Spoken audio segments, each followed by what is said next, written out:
आरंभ करें, फिर चाहे वो किसी को सुख देना हो या स्वयं को बदलने का प्रयास करना हो, कुछ भी हो, विलंब ना करें, क्योंकि समय उसी का साथ देता है जो समय का सम्मान करता है।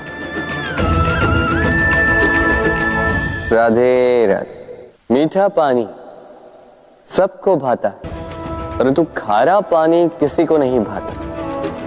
अब सोचने वाली बात यह है कि मोती समुद्र की गहराइयों में ही बनता है, खारे पानी के मध्य में रहकर, हर क्षण भक्षकों से टकराकर, अपने अस्तित्व को दांव पर लगाकर ही सीप मोती प्रदान कर पाती है।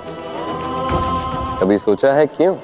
क्योंकि बिना संकटों का सामना किए, बिना विषम परिस्थितियों में उलझे आपको सुख प्राप्त नहीं होगा।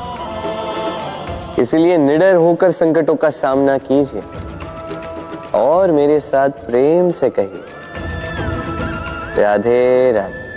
हम सब समय की महत्ता को पहचानते हैं। समय ही हमें बनाता है, समय ही हमें नष्ट कर देता है। कभी समय ठीक चलता है तो कभी बहुत ही खराब समय आता है। विचित्र बात यह है कि हम फिर भी समय को ही नष्ट करते हैं। स्मरण रखिएगा, समय केवल जाता है, कभी आता नहीं।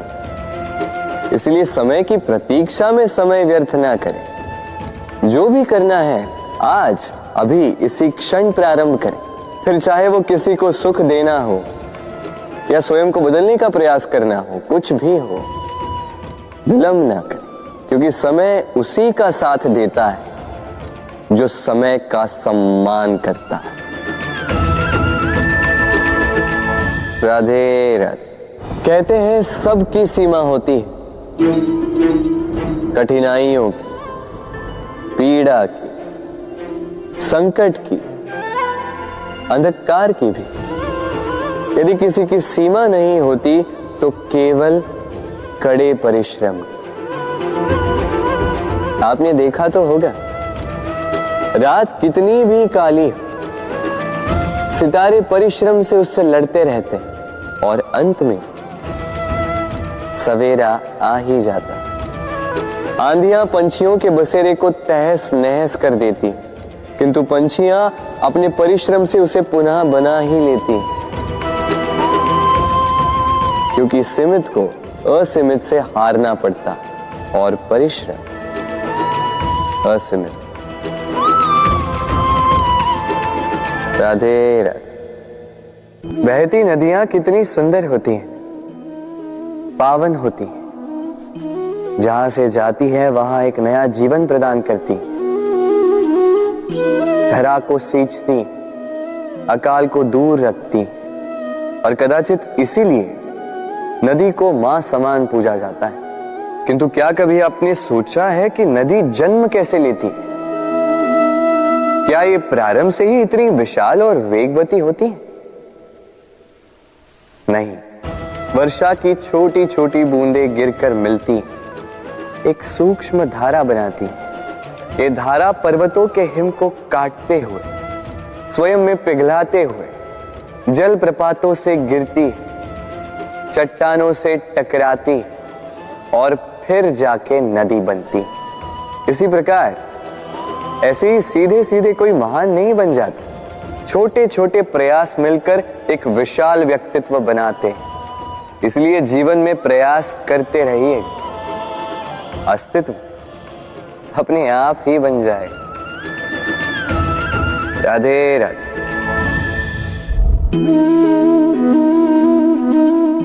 ये पुष्प देख रहे हैं आप? ये वही पुष्प है जिसका जीवन इस डाली पर आरंभ हुआ था। पहले कलिका बनकर फूटा, फिर धीरे धीरे मुख खोला, फिर अपने पंखुड़ियों का विस्तार किया, देखने वालों की आंखों में प्रशंसा देखी, मधु के लिए तितलियों को ललचाया और फिर डाली से टूटकर नीचे गिरा हुआ पाया। क्यों? नियति ने ऐसा क्यों किया? सोचिए। क्योंकि उस डाली पर टिके रहना इस पुष्प के जीवन का ध्येय कभी था ही नहीं। अब या तो ये पुष्प देवताओं के मस्तक पे सुशोभित होगा, या किसी स्त्री के आभूषण में गूंथा जाएगा, या किसी के प्रेम प्रदर्शन का माध्यम बनेगा। देखिए, जीवन में लक्ष्य को पाना है तो यात्रा से भय नहीं होना चाहिए। अपना अस्तित्व बनाना है तो उनकी छाव से दूर जाना ही पड़ेगा जिन्होंने आपको अस्तित्व में लाया है। यही जीवन की निरंतरता है। राधे राधे।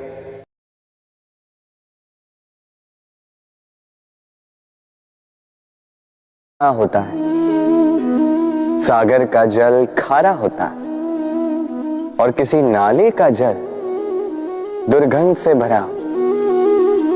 क्यों? नदी का जल मीठा होता है क्योंकि वो सबको जल देती है। सागर जल लेता है, इसीलिए खारा होता है। और नाला, उसका बहना रुक जाता है और इसी कारण से वो दुर्गंध पूर्ण हो जाता है, किसी काम का नहीं रहता। हमारे जीवन में भी कुछ ऐसा ही होता है। यदि नदी की भांति जीवन में कुछ देना सीखो तो जीवन में मिठास बनी रहेगी। यदि सागर की भांति बांटने के स्थान पर केवल संचय करते रहो तो मन में खटास बढ़ती रहेगी। और यदि नाले की भांति बहना छोड़ दो, कर्म करना छोड़ दो तो किसी काम के नहीं रहोगे। इसलिए बिना किसी विराम के कर्म करते रहो और जो कुछ भी आपके पास है उसे बांटना सीखो। मन प्रसन्न होकर बोलेगा, राधे राधे। मनुष्य में एक बड़ा ही विशेष गुण पाया जाता है, मूल्यांकन करना। क्या महंगा है, क्या सस्ता है। जिसे खरीदने के लिए अधिक धन लगे, अधिक परिश्रम लगे, वो महंगा। जिसे खरीदने के लिए कम धन, कम परिश्रम लगे, वो सस्ता। परंतु क्या यही पूर्णतः सत्य है?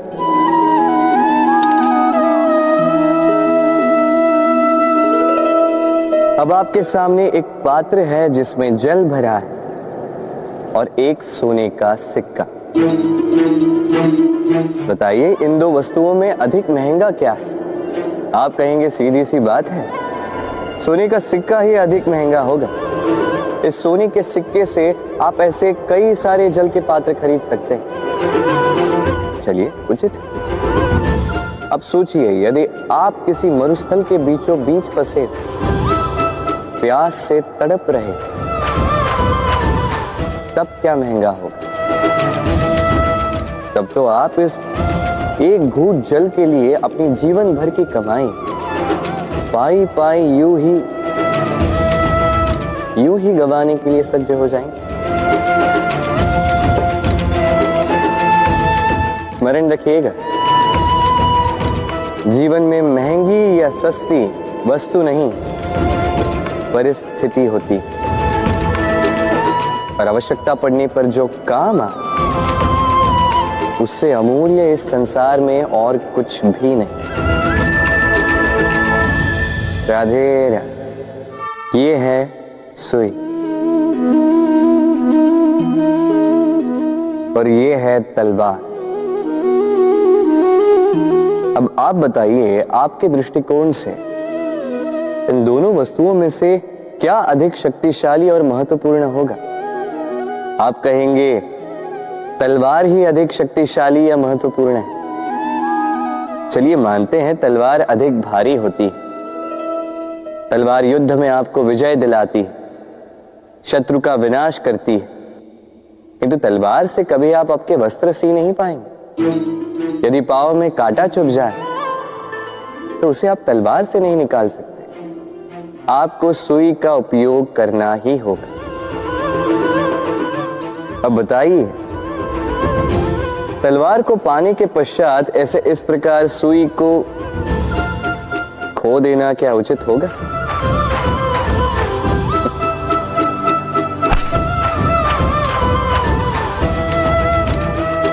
इसी प्रकार जीवन में संपन्न मित्र पाने के पश्चात आपके उन मित्रों को ना खोइए जो कम संपन्न हो, दरिद्र हो, क्योंकि वो आपके साथ तब थे जब आप कुछ भी नहीं थे, और आवश्यकता पड़ने पर वही आपके काम आने वाले हैं, संपन्न मित्र नहीं। तो जिससे प्रीत की है उससे मीत निभाई, चित आनंद से जागे। राधे राधे। कुछ बनाने के विज्ञान में पहले टूटने का ज्ञान आवश्यक है था। नई सोच बनाने के लिए पुरानी रीतियों को तोड़ना आवश्यक है। ये यात्रा, ये सीख केवल राधा के लिए नहीं बल्कि सभी के लिए। फिर सभी को इस दुर्गम और जटिल पथ से जाना ही होगा। मनुष्य भावनाओं में बहकर कभी कभी ऐसे अनुचित निर्णय ले लेता है जिसके कारण वो जीवन भर पश्चाताप करता है, किंतु जब कुछ खो कर पाता है उसे वो सहेज कर रखता है। बबूल का पेड़ कितना विशाल होता है, पीपल का पेड़ भी विशाल होता है, किंतु क्या आपने कभी सोचा है क्यों बबूल के पेड़ को काट के उसका उपयोग किया जाता है और क्यों पीपल के पेड़ को पूजा जाता है? इसलिए क्योंकि पीपल का पेड़ उसके नीचे बैठे पथिक को छाया देता है, अपनी डाली पर असंख्य पंछियों को बसेरा देता है, किसी को काटे चुभाकर दूर नहीं करता बल्कि उसे शीतल छाया देकर उसकी थकान हार लेता। इस संसार में यदि आपको सम्मान पाना है तो पीपल की भांति ही बनना होगा। कुछ देना सीख, आनंद, सुख, शीतलता बांटना सीखो और कांटों की भांति कभी किसी को कष्ट ना दो। सम्मान स्वयं चल के आपके पास आएगा और मन प्रसन्न होकर बोलेगा राधे राधे। हम सब ये मानते हैं कि हमें जीवन में कभी न कभी किसी न किसी स्थान पर प्रेम होता ही, फिर चाहे वो माता पिता को संतान से हो, ज्ञानी को ज्ञान से हो, किसी कलाकार को कला से हो, आदि इत्यादि। किंतु क्या वास्तव में ये प्रेम ही है? मोह भी तो हो सकता है। अब आप पूछेंगे कि प्रेम और मोह में अंतर क्या? अंतर है बंधन का, जो आपको बांधे वो मोह है, प्रेम नहीं। प्रेम वो जो आपको मुक्त कर विकास की ओर भेजे।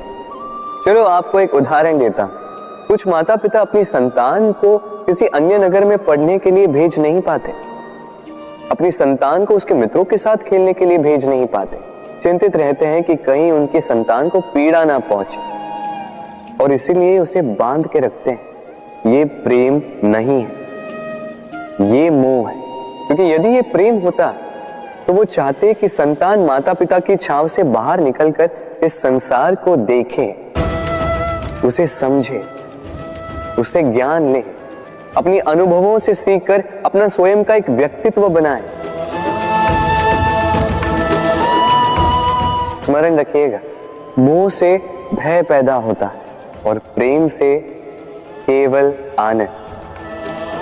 इसीलिए बांधिए मत, मुक्त कीजिए, क्योंकि यही प्रेम है।